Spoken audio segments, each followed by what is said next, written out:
Bubble trouble in Jellybean Town. Jellybean Town was no ordinary place.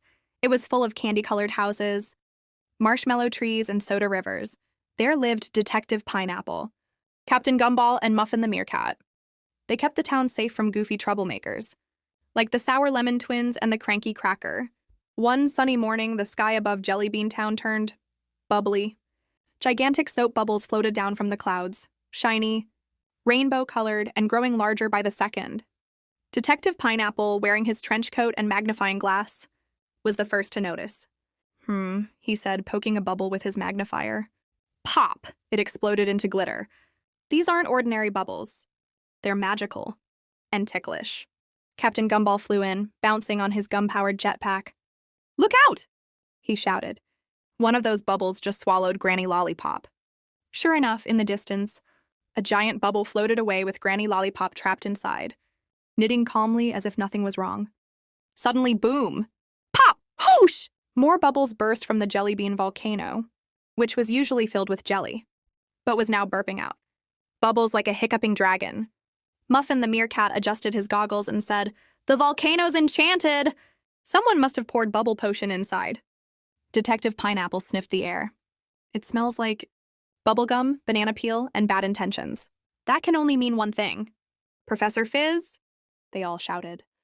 Professor Fizz was a soda scientist who had once tried to turn all lemonade into broccoli juice.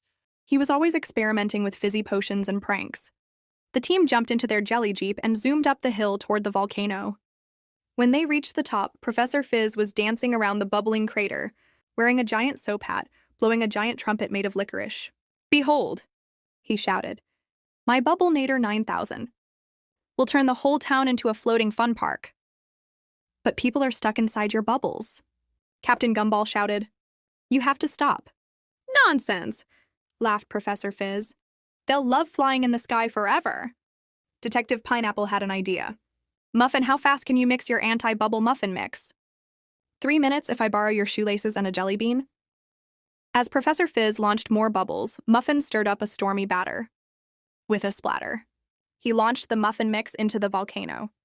The volcano burped once, twice, then blarp! Shot out a muffin-scented mist. Bubbles started popping, gently lowering, safe and only slightly glittery. "No!" cried Professor Fizz, slipping on a muffin and landing in a bubble of his own. "I'll be back," he called, floating away over the hills.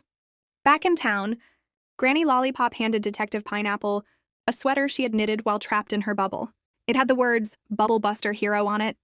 Everyone cheered, and Muffin handed out anti-bubble muffins, crunchy on the